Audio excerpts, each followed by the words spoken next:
What's happening, everybody? The Poets here. I hope you're doing well and staying safe. And today's video is just a simple unboxing, straight to the point. This is EK's new Quantum Magnitude Threadripper 3 CPU Water Block. And you can tell it's got some girth to it, right? Compared to the EK Quantum Velocity line. And this is actually the first Threadripper 3 water block that I actually used when I got my Threadripper system, which is not right here. This is the 11 Dynamic Mini Snow Edition, full of EK hardware, so I'm testing that and pay attention to those videos. But my Threadripper system is on the workbench because it's getting ready to really test this against an Optimus CPU water block. So take a look at my videos from like a year ago where it was like the Optimus water block versus this boy. Well, EK sent this to me trying to take the crown. So let's unbox this, see what this is all about, and let me know in the comments if you have any questions. So this EK Quantum Magnitude apparently is going to be available in a couple of different styles, actually 4 different styles. So very similar to their current line of Magnitude CPU water blocks. The Threadripper line is just the newest addition to this. So yeah, this is a big boy. This is definitely a big boy. So let's take this out for now. Of course, it's got the RGB. And so comes with thermal paste, obviously, and mounting screws, of course. So this is definitely a heavy block.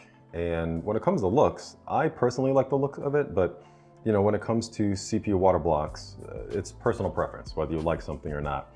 A lot of different styles out there, and I think EK understands that, so that's why they're coming up with 4 different styles of this. So that's very similar to their other Magnitude line. And they have some accents as well. Like I think it's like 7 different accents that you can also get that's similar to like their torque fitting. So different colors across the spectrum for that. So this is kind of cool. It's labeled Magnitude right there. All right. It's only on that one side. And yeah, and then you have your very large plate back here. Might as well, please remove before use. I want to see what this actually looks like. Wow. So it's got like a spiral effect kind of going on here. That's actually pretty interesting. It's been a while since I've seen a water block that has like a spiral effect on here. A lot of them are just like completely flat, but I think this one is, you can actually kind of feel the grooves.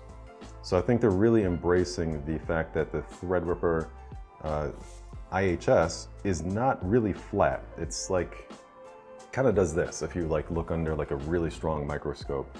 And I would imagine that a design like this would probably do okay. So we're going to find out, definitely. I am going to take this apart and see what's making it tick on the inside. So EK has informed me that this is actually meant to be easily taken apart by the end user. Because there might be certain things that you want to do, like maybe you want to change the direction of the flow, because it is meant for the flow to go in one direction and out the other. And so you can just kind of open it up, change that direction as you see fit. Of course, maintenance is a big deal when it comes to any type of water cooling setup. So I'm a big supporter of just being able to crack things open, and hopefully you don't break anything, and get in there and just do whatever maintenance that you actually need. So these are the fins, and they look pretty fine actually. I'm gonna go ahead and remove that. So when water's coming in through these channels right here, these plates, these jet plates, the water is being forced into these fins, and so that is adding surface area so that you have some better cooling capacity rather than just it being entirely flat and then water just going over a flat piece. So raising up all of these basically fins really increases the surface area so you have better cooling capacity. So these are the jet plates. Looking good. Nice and clean. We actually have sizes on here, it looks like.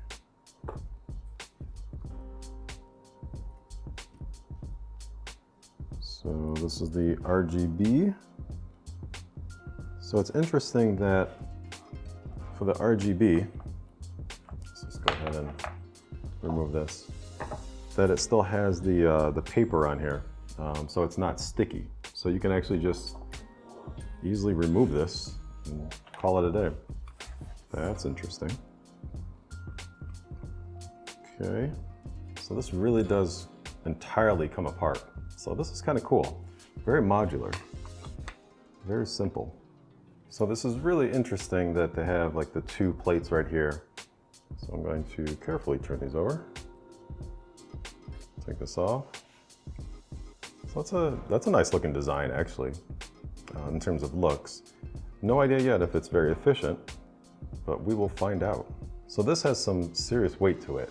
You can easily kind of take this apart and clean it as you need to. Change the direction as you see fit. So you can have the in going here and the out coming out.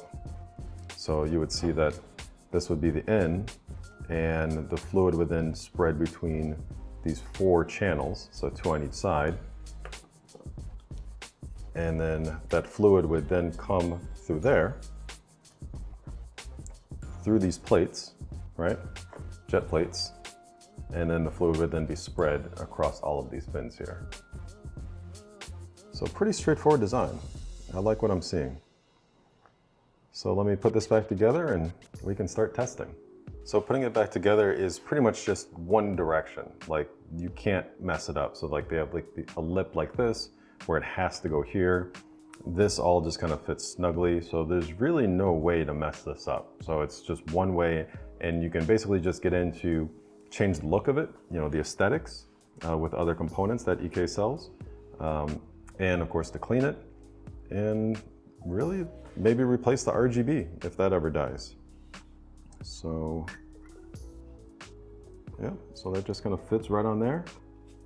Screw it down and you are good to go. So that's pretty straightforward for an unboxing, you know, so it does have the D-RGB. So remember it's the 3, not the 4 for RGB. A lot of people get confused.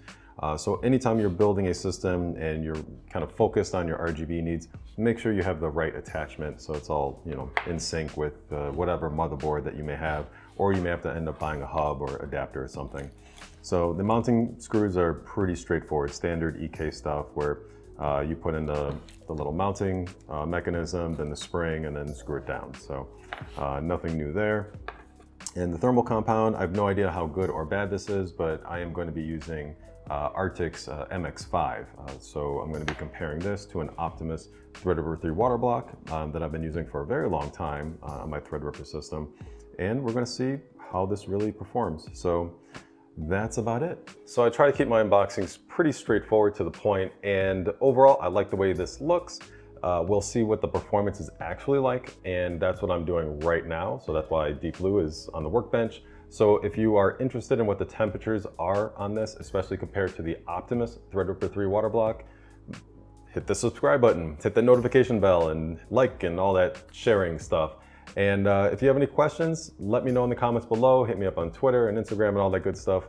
And basically, I will see you guys in the next one. So stay tuned for all these results. Peace.